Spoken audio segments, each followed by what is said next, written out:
O número de cristãos tem aumentado cada vez mais no nosso país. O Brasil é um país majoritariamente cristão. E quando nós falamos de evangélicos, essa parcela de pessoas tem se destacado cada vez mais. No entanto, se nós fôssemos pegar a Bíblia como padrão e selecionar quem e quem não é cristão ou evangélico de verdade, eu tenho certeza que ano após ano esse número iria diminuir. Se nós voltarmos no primeiro século, quando os irmãos pela primeira vez foram chamados de cristãos, nós iremos então perceber a discrepância que existe entre os irmãos do primeiro século e os irmãos do século 21. No primeiro século, os irmãos foram chamados de cristãos porque eles se pareciam com Cristo. Eles andavam como Cristo, eles falavam como Cristo, se comportavam como Cristo e até mesmo a sua mensagem era a mesma mensagem do Cristo. Se nós pegarmos o comportamento, a fala e até mesmo a mensagem do século 21, ela está totalmente diferente da mensagem pregada pelo Cristo. Na verdade, nós vivemos o outro evangelho, aquele que Paulo disse aos Gálatas capítulo 1. No entanto, não sabemos se esse novo evangelho foi trazido por um anjo ou por alguém que se denominou apóstolo. O fato é que hoje é muito difícil selecionar o verdadeiro ensino do falso ensino. Os caminhos que nós podemos então encontrar para estar mais próximo da verdade é a leitura bíblica, é o exame criterioso, responsável, na dependência do Espírito Santo. Pois bem, o que é de fato ser cristão? Se nós fôssemos então voltar naquela seleção e colocar de um lado os que possuem um pastor, uma igreja para congregar, tomam ceia, deixam seus dízimos, mudaram de vida, pararam ou lutam para parar de pecar, certamente esse número seria cada vez menor. É exatamente sobre isso que vamos falar hoje. O tema da nossa lição é Somos Cristãos. Chegamos à lição de número 2 do primeiro trimestre de 2025. Eu sou o pastor Lucas Gomes e quero dizer que estou muito feliz em poder compartilhar os meus conhecimentos com você, te auxiliando a preparar a sua próxima lição. Eu quero já de antemão dizer a você que já está disponível mais um episódio do podcast que faço semanalmente com um amigo, uma amiga, discutindo a lição do próximo domingo. O objetivo aqui hoje é entregar a você uma pré-aula, entregar a você um conteúdo mais enxuto. No entanto, esse podcast ele é um pouco mais profundo, porque nós discutimos por quase 1 hora ou mais os pontos mais importantes e bíblicos e teológicos da lição. Então fica aqui o meu convite para, ao terminar esta aula, você já assistir. Também eu quero agradecer aos muitos irmãos que já este ano se inscreveram no nosso canal. Eu estou mesmo surpreso com as visualizações, a quantidade de inscritos que estão chegando. Nós já estamos perto dos 2.500 inscritos. Isso aqui no YouTube é significativo demais. A grande verdade é que quando alguém para assistir uma aula já é muito bom. Quando se inscreve, aí fica melhor ainda. Por isso, eu quero dizer a você que ainda não é inscrito para se inscrever no canal, ativar o sininho. Isso é muito importante, porque todo o conteúdo que eu subir aqui no canal, você receberá uma notificação em primeira mão. Isso quer dizer que você não vai precisar ficar me procurando aqui no YouTube. O próprio YouTube irá avisar você quando um bom conteúdo chegar na sua timeline. Bom, eu quero então fazer mais um convite, dizer que aqui abaixo estão 2 links. O primeiro deles é o meu Linktree. Você vai ter acesso a tudo que eu produzo, cursos, e-books, livros, coisas que eu tenho preparado para auxiliar você no seu desenvolvimento como professor, pregador, obreiro, enfim. É para abençoar você. O segundo link é um convite para o grupo Sala dos Professores EBD. É um grupo que tem reunido professores e superintendentes de todo o país e estes, então, semanalmente compartilham conteúdos voltados à escola bíblica dominical. Eu quero que você seja abençoado, falta você lá. Então, clica aí, entra no grupo e seja um pouco mais abençoado. Como eu disse, o tema da lição hoje é Somos Cristãos e a leitura bíblica em classe está baseada em Gálatas, capítulo 2, dos versos 1 a 9. E qual é o contexto deste texto? Paulo fala de uma das suas viagens a Jerusalém e dessa vez acontece algo inusitado. Ao chegar, Paulo percebe que Pedro está lidando muito bem com os gentios que ali se encontravam. Porém, quando chegaram os irmãos da circuncisão, Pedro então tomou ali logo um jeito de se afastar dos irmãos gentios e se aproximar dos irmãos da circuncisão, que eram judeus. Paulo entendeu que essa atitude de Pedro foi errada, porque naquele momento, ou até aquele momento, ele estava se comportando como um gentil.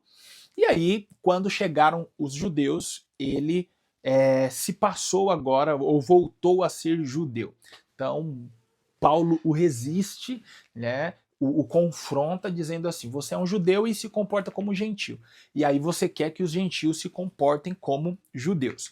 Para você poder entender um pouquinho mais do cenário, eu preciso explicar para você o peso e o valor que tinha a circuncisão dentro do judaísmo. No judaísmo, a circuncisão era uma marca muito importante a ser feita em todo menino, somente menino. Nas meninas era impossível essa marca ser realizada, mas uma marca a ser feita em todos os meninos no 8º dia do seu nascimento. Esse dia era muito importante porque ele não só seria circuncidado, como ele também receberia um nome e a sua família alegremente entregaria ao Senhor uma oferta. Esse costume começou lá atrás com Abraão. Deus deu uma ordem para ele circuncidar os seus filhos e a partir dali todos os seus descendentes também deveriam ser circuncidados. Fisicamente, então, essa criança ela era operada, mas espiritualmente falando, esse ato tinha um peso. Por quê? Todo menino circuncidado, ele então demonstrava que tinha uma aliança com o Deus de Abraão. Ele tinha uma marca com o Deus de Abraão, algo que o identificava como hebreu, depois israelita e logo depois judeu. Não ser circuncidado era algo terrível, isso para um judeu. Todas as outras nações não passavam por esse mesmo processo. Então eles começaram a ser desprezados pelos judeus. Por quê? Nós temos a marca, nós somos o povo escolhido, nós temos uma aliança com Deus e vocês não possuem. Basta vocês verem o que aconteceu entre Davi e Golias quando esse gigante afrontava o exército de Deus e Davi então presenciou. O que foi que Davi perguntou? Quem é este incircunciso filisteu para afrontar o exército de Deus vivo? Ou seja, quem é ele para afrontar o exército de Deus? Nem a marca ele possui, nem aliança com Deus ele tem. Então veja que chamar alguém de incircunciso naqueles dias era ofensivo, era algo muito pesado. Então, se alguém quisesse ofender o outro, bastava chamar de incircunciso. Quando Paulo, aos Gálatas, no capítulo 2, diz que Pedro viu os irmãos da circuncisão, é que Paulo aqui está nos dando a entender que havia grupos dentro da igreja primitiva que defendiam a circuncisão como um dos critérios para a salvação. Esse grupo não via a aceitação do nome de Jesus como suficiente para a salvação. Então esse grupo entendia que os gentios, conforme fossem chegando, aceitando a nova fé, para você que não sabe o que é um gentio, era todo aquele que não era judeu, assim como para os romanos, todo aquele que não era romano era chamado de bárbaro, assim como para brasileiro, todo aquele que não é brasileiro, é de outro país, é chamado de gringo. Para os judeus, quem não era de Israel era chamado de gentio. Então esse grupo dentro da igreja acreditava que para ser salvo, além de professar Jesus como Salvador, esses gentios eles deveriam se circuncidar, guardar o sábado, eles deveriam se abster de algumas alimentações, entre outras exigências, ou se não, todas as exigências do judaísmo.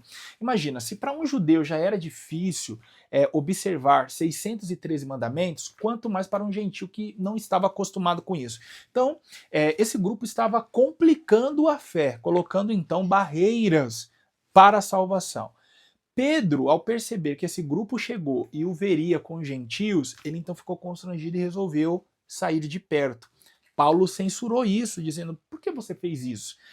Você até o momento estava se comportando como um gentil, ou seja, conversando com eles, lidando com eles, e agora que chegou o grupo da circuncisão, você então os abandonou.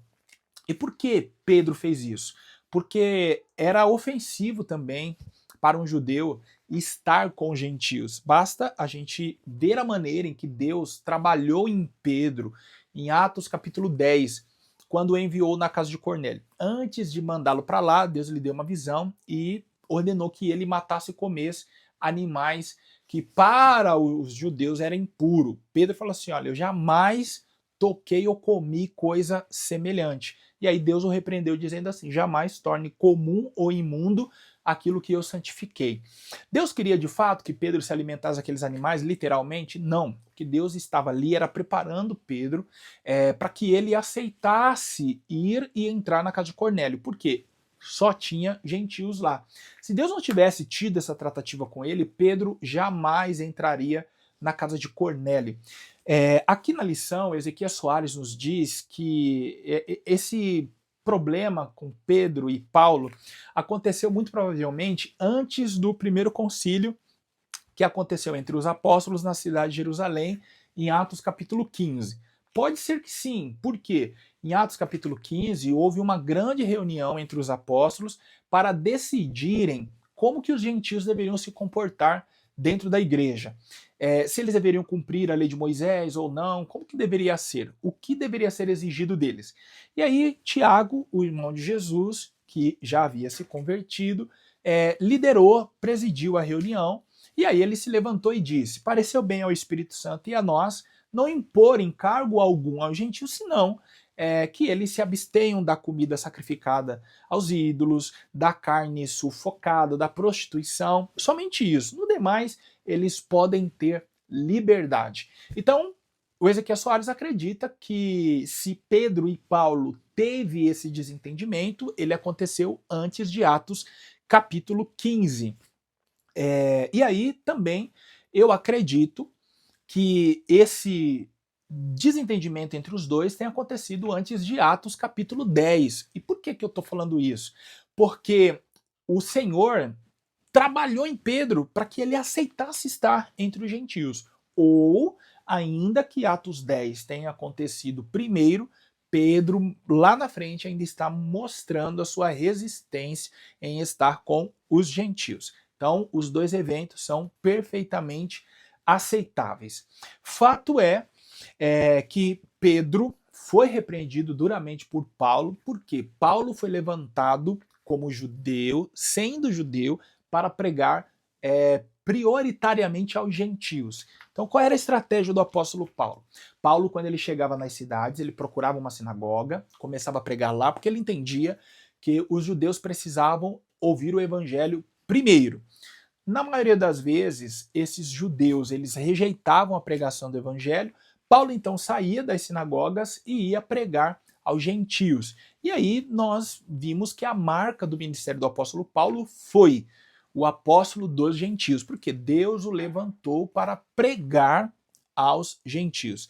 Aqui na lição nós também encontraremos Paulo nos falando que ele recebeu, ou o Senhor confiou para ele, o evangelho da incircuncisão e a Pedro o evangelho da circuncisão. O que isso quer dizer?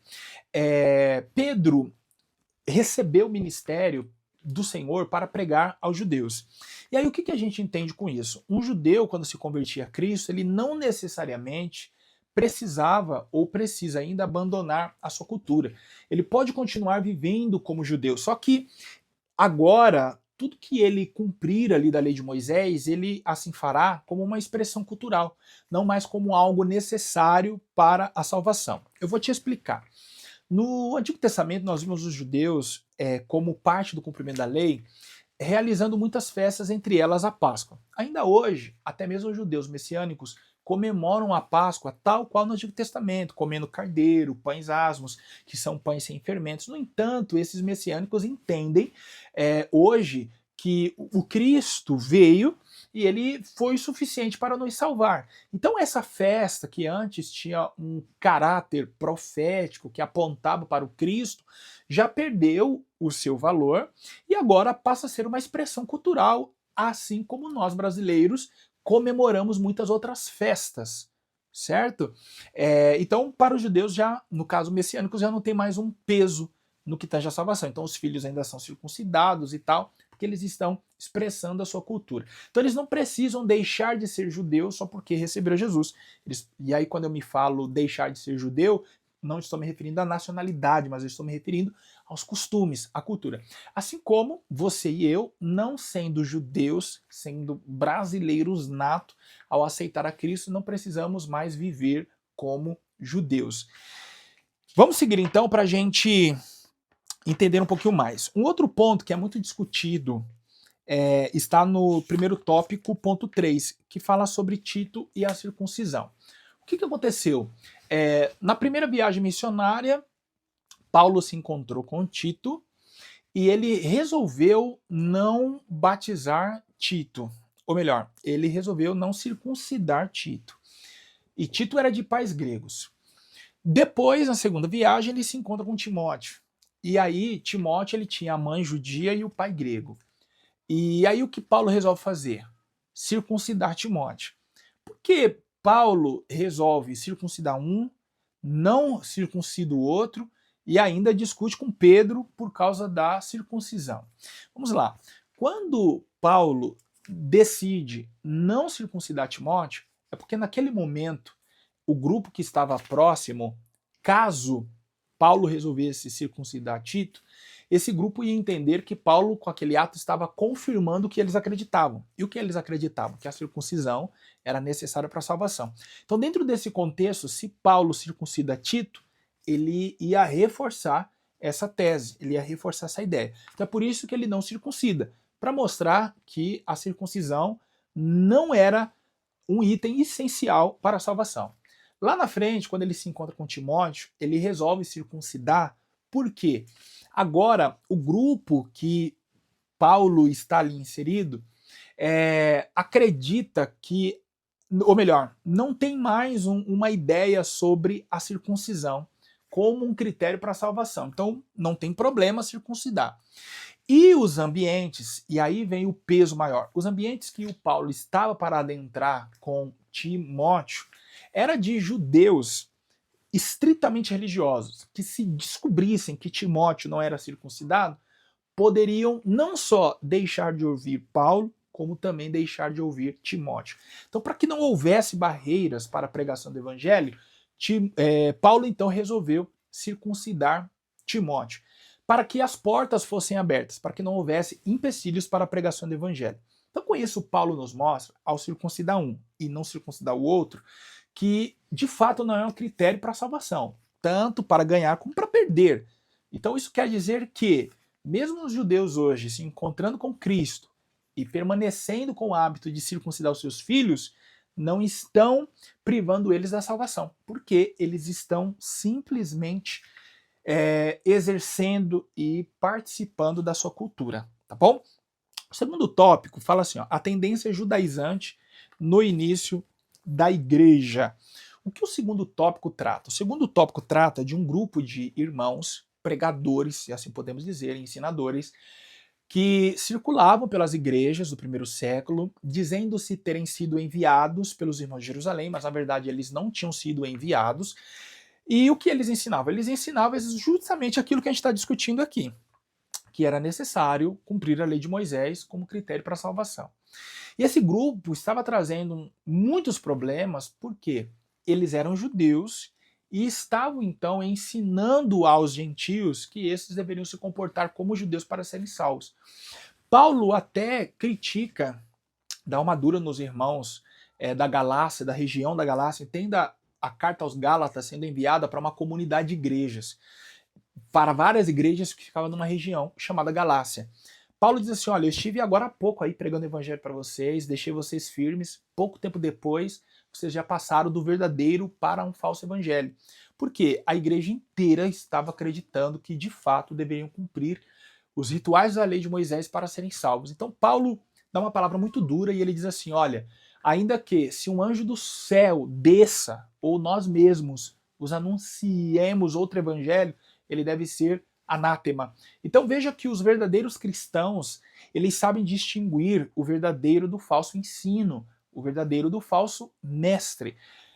E ele não transita entre a espiritualidade alta ou a baixa, ele é firme em Cristo.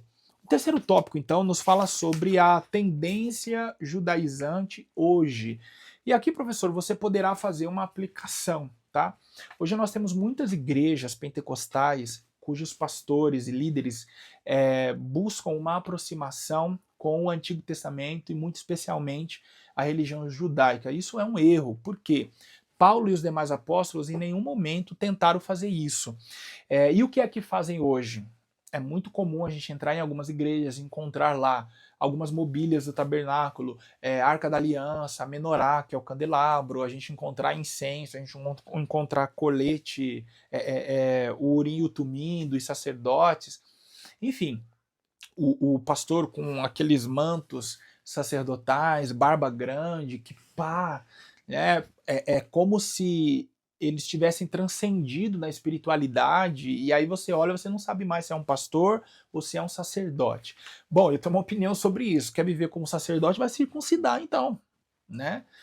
Mata animal e leva para sacrificar no altar. Então você vê assim que o misticismo ele tem entrado dentro das nossas igrejas de uma maneira assim sorrateira, silenciosa, e tudo isso precisa ser combatido. Você que domingo que vem vai dar aula na escola dominical precisa ensinar aos irmãos e às irmãs que tudo isso houve um propósito que se cumpriu em Cristo, e a partir de Cristo já não existe mais sentido nessas coisas. A liturgia do culto hoje ela é totalmente diferente, não só em questão de organização, mas também de vestimenta dos seus líderes, né? A Bíblia também não fala do terno e da gravata, é um costume europeu. Daniel Berg, Gunnar Wingre e outros trouxeram, e a Bíblia não nos proíbe. Essa é a nossa cultura, nós expressamos ela. Não quer dizer também que o pastor precisa estar de terno e gravata para ser aceito. Não, use as suas roupas normalmente, mas não precisa você se concentrar lá no judaísmo. Por que isso é um problema? Não que quem faz isso peca, mas pode levar pessoas que estão na igreja sem conhecimento a realizarem uma leitura mística do texto sagrado. Então, daqui a pouco estarão comemorando a Páscoa, daqui a pouco estarão comemorando a festa dos tabernáculos, entre outras festas, circuncidando seus filhos, ou seja, estarão retrocedendo e não avançando em Cristo. A lei de Moisés, ela de certa forma aprisionava as pessoas. Em Cristo nós temos liberdade. E é isso que deve ser pregado e ensinado também. Bom, eu agradeço a sua participação, deixo já um convite para a próxima aula que tem por título A Encarnação do Verbo. Ela está imperdível, eu tenho certeza que você vai gostar. Não esquece de ativar o sininho, se inscrever no canal, os comentários aqui embaixo são seus, fica à vontade. Falando da descrição do vídeo, está aí o link do meu Linktree e também do grupo Sala dos Professores EBD para você participar. Deus abençoe você, até a próxima, muito obrigado pela sua companhia.